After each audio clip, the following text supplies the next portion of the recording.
For sure. All right, what were we talking about? Husker Du? Husker Du, not Coldplay. Not Coldplay. Same band. Same exact band. So what was your favorite song on this record? Everything Falls Apart. That was, title yeah. track. That It's was a good just one. so catchy, and it just sticks in your head. I've had that in my head since I first started listening to it. So it's still sticking in there. I think From the Gut's a great album opener. From the Gut is,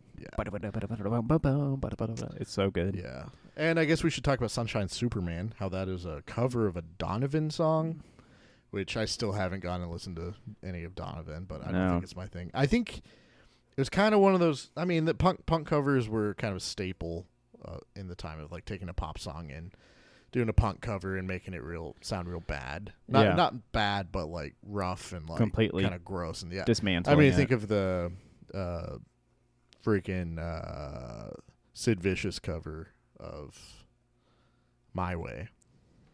Oh yeah. Also, Steve Albini's band Rape Man. Rape Man, yeah. They did a cover of Just Got Paid by ZZ Top. Oh yeah. On that Two Nuns and a Pack Mule. It's fucking great. It's great. That's cool. I think it's good. The My Way by Sid Vicious does not sound good. Oh, that guy didn't know how to do anything. Sid Vicious. I mean, it's cool. I mean, that's what they use for the credits of Goodfellas, right? Oh. Mm-hmm. I never thought about that. Yep. I just watched that movie the other night. I love again. Goodfellas. I watch it like 5 times a year. Ooh, I've got a good movie not really tie-in, but a good like punk movie recommendation that I just watched. Oh. It's called Repo Man. Have you ever heard of that one? Repo Man. Came out in the 80s, 84. Starring Emilio Estevez and Harry Dean Stanton. Okay. It's great. I watched it last night. The night before, something like that. I don't know, but I loved it. Wow. It's a young punk, and he starts working as a repo man, and it's great. The soundtrack's excellent. Iggy Pop did the theme song to it, and there's like Black Flag, and the Circle Jerks are in it. Oh, that's sick. And one of the actors ended up being in the Circle Jerks. Oh. So that's pretty sick. We might have to do Circle Jerks. Yeah, Circle Jerks would be cool. Episode. But yeah, it's great. If you're into punk or hardcore, like that's a must watch. It's excellent. I feel like I've heard of this movie. It looks familiar. Yeah. Cool. Yeah, so this band, Husker Du, they're a power trio. 3 people. They're like the Police. Not the actual police, the band The Police. There's only 3 people in the police department. In the world. Yeah. So they're 3-piece. Bob is on guitar and vocals. Greg Norton has the best mustache and plays bass and does vocals. And Grant Hart is a singing drummer. Yep. He was a singing drummer. Yes. Rest in peace. Rest in peace, Grant Hart. Greg Norton has the best mustache in all of punk. I mean, look at that. Look at it. It's here. It's the best looking mustache in punk. Mm-hmm. Dare I say music?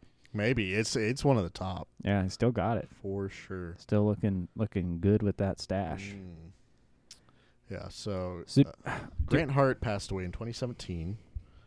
I believe he had liver cancer and some other things.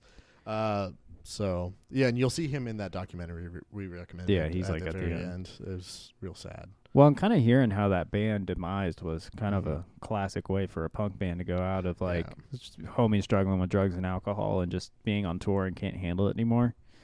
And that basically is what ended the band. Mm-hmm. And you just kind of get old and you get tired of that shit. So, I get it. Yeah. But they have a good legacy behind them, and Bob he's went on to has his own band. They are called Sugar. He's got that band, Sugar. And that's also, it was a 3-piece. 92 to 95 is when they were a band. They came out with a couple records. Yeah, I mean, I think Husker Du. Okay, so I have another question. Mm-hmm. Do you think they sound closer to West Coast punk, or East Coast punk, or do you think they're incredibly Midwest?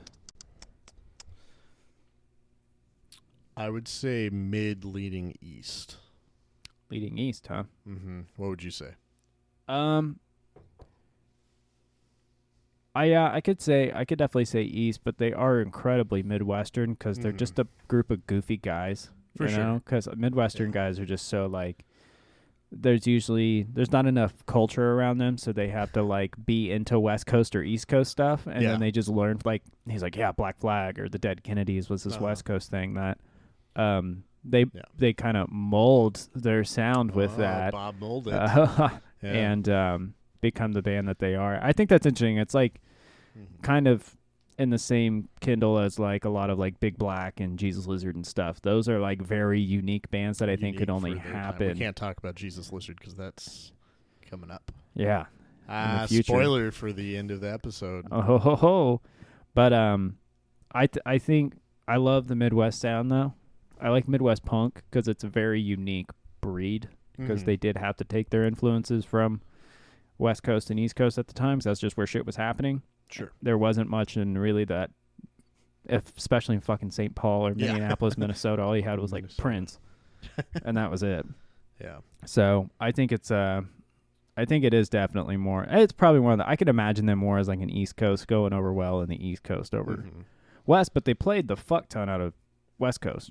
That was like I feel their like spot. they just had friends, and that's why they did that. Oh yeah, they just met people. That's punk. Yeah, that's exactly what it is. Because their first show was in Ontario. Yeah, like I can't remember what. You just find a homie, was, but it was just like. Well, and like, why would you start there? Well, and hearing how they got tour dates, would they go to shows and somebody like, hey, I got a number for a guy in here, and they'd have a book and just write the number, and you would just fucking, hey, we're Husker Du, we're trying to get a show for this date. I think that's fast now. It's all like Facebook and email and stuff. Like you kind of had to hustle and know a guy to kind of get anywhere. For sure.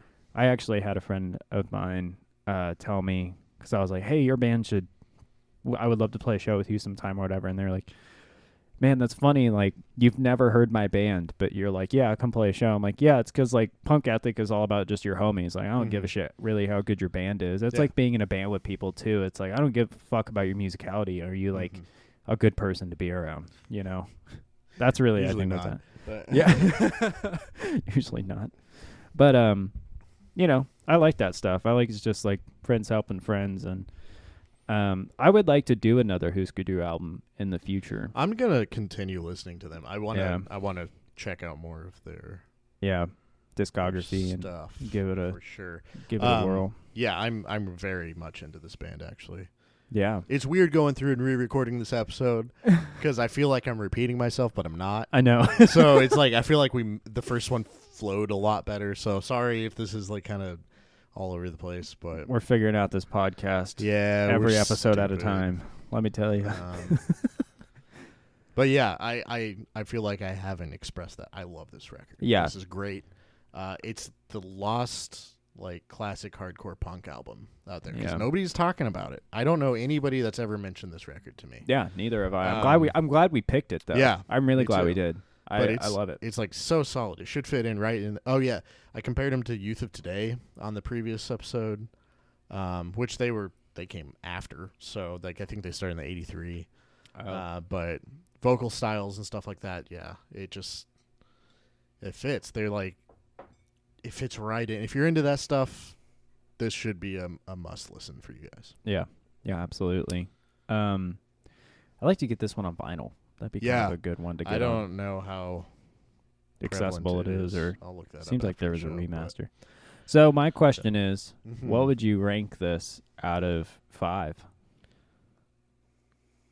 For me, I'm gonna go 5 out of 5. 5 out of 5. I really like this. Yeah, I agree. I'm gonna have to go 5 out of 5. Okay. So overall score, it gets a 10 out of 10. Yeah, between the two of us, I think it's a great punk record. I had no problems with it because I loved how much it knew what it was. Yeah. It was like there was no bullshit. This is just a band that played the fuck, like went out and played live a bunch. They also made their own record label to release it. Yeah, because nobody would take it, so they just made Reflex Records, and we're just like, we're doing it ourselves, which a lot of guys did. Obviously, you got Alternative Tentacles with Jello Biafra and the Fugazi guys. Discord Records. Discord, yeah. Which they were already kind of established when they did that, I think. Yeah.